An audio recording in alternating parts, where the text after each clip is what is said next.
Hello everybody, this is Fernando for the all new Urban Legends videos. Alright, let's go ahead and let's start a whole new series here. This one yet again based on one of your new suggestions. Please keep those suggestions coming. I'll be doing these videos throughout the week, maybe into next week as well. My initial target is to do 5 videos, but if I see other interesting subject matters that I'll just have to share, then I'll definitely go beyond that. So we'll see when it comes to this series how far I go as far as these videos, such as the case here with this new entry that I've never heard about. It's an urban legend that involves a very popular video game, and when I was looking at the information, I thought to myself, what a great way to start off this series here. Now, admittedly, I know very little when it comes to the world of Pokemon, so please forgive me if some of this information might just be a little off or a little incorrect, but when I was reading this info, I just thought to myself, this is so perfect that it definitely fits this series, and for those of you that are creepypasta fans,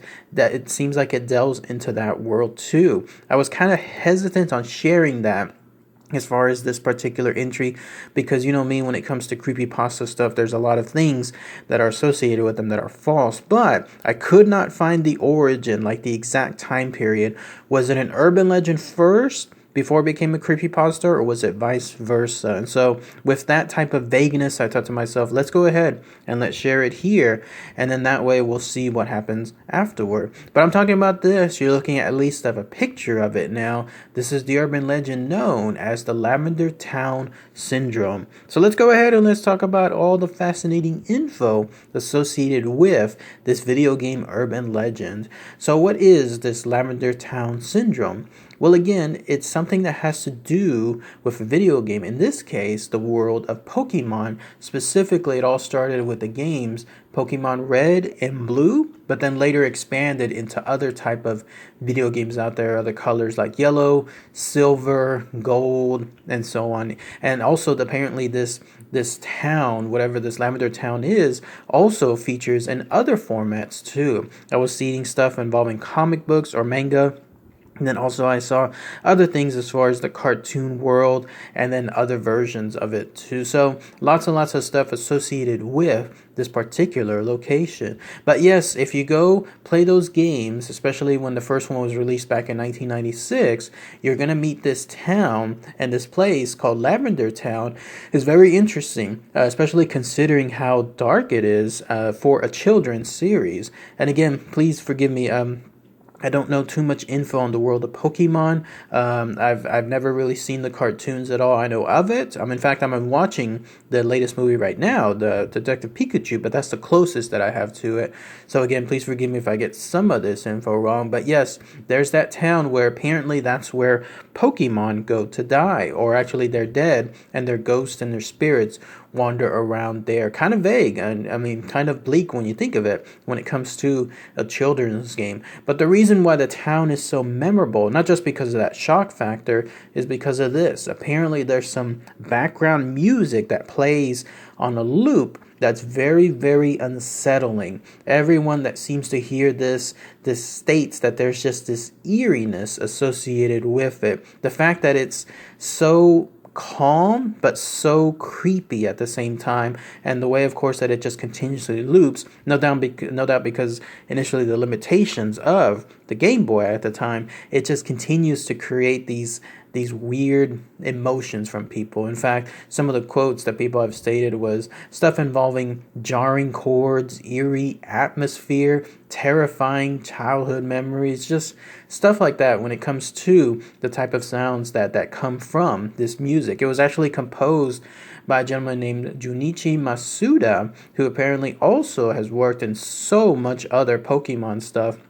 So here was a guy that was very, very influential in that world, and who knew at the time when he was composing this song, this music that would play through it, that it would create such a memory. I imagine, who knows, like when it comes to that stuff, I imagine at that point, he just thought to himself, it's one and done when it comes to that music.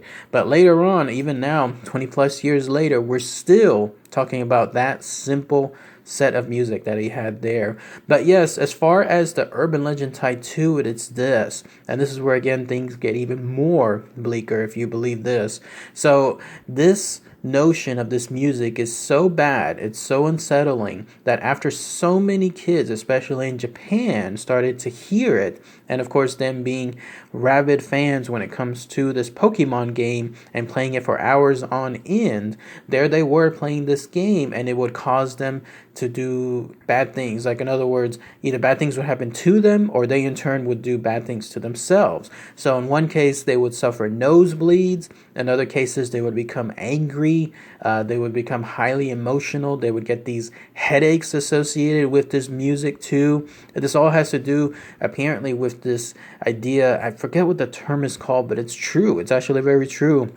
When you're very young, you can pick up sounds that other adults can't, because it's just the way your ears are at that age. You're actually able to hear things on a much more higher level than anyone else around you that's older. And then the older you get, so that's when the hearing gets less and less, and you end up losing that stuff. It's very eerie too, because I've seen, I wish I had the link for it, but I've seen an experiment on it, and you can hear stuff being played like on a movie, and the children or the younger adults can hear what's happening in the scenes, but the older people around them would have no idea, because it's beyond their level. So whatever that term is, please someone post it in the comments, but it is true. And so the idea is this, that those that were playing this game there in Japan, it would just drive them mad. Like, it would just, for whatever reason, the way that there's apparently these hidden type of, I don't know, sounds or some other sound waves or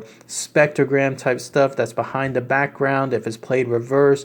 All kinds of weird theories out there as far as this music, but it was causing these children to go insane, and in some cases, the worst cases possible, compelled them to actually commit suicide. Up to 200 of them, in fact, apparently did so there in Japan.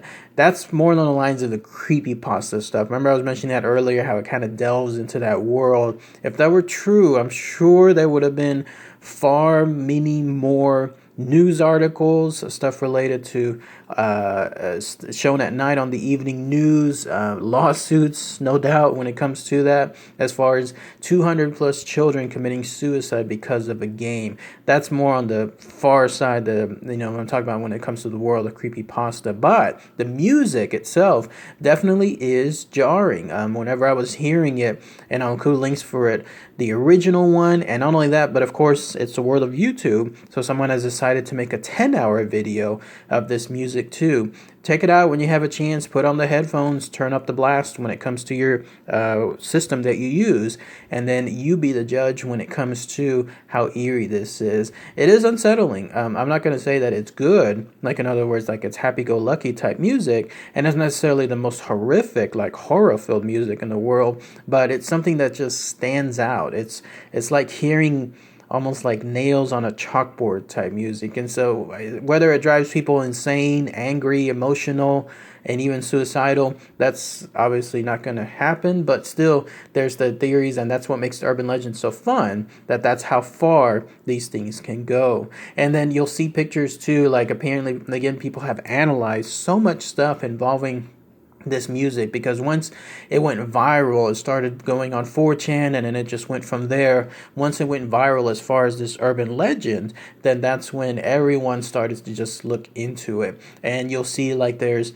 apparently, if you turn things around, like if you make the sounds opposite or reverse, and then you look at a spectrogram associated with it, you'll find hidden messages, hidden notes, even hidden images, if you could believe that, right in the spectrogram itself. So apparently all of this was being done subconsciously, purposefully, who knows, by this guy Junichi Masuda, and he was this 100%, 1000% genius to be able to incorporate all this on a hidden level, and all of a sudden everyone that was hearing this was being impacted from it. That's of course on the far end when it comes to this stuff. But yes, indeed, as far as the urban legend, that's essentially it when it comes to Lavender Town Syndrome, especially if you visit certain places there.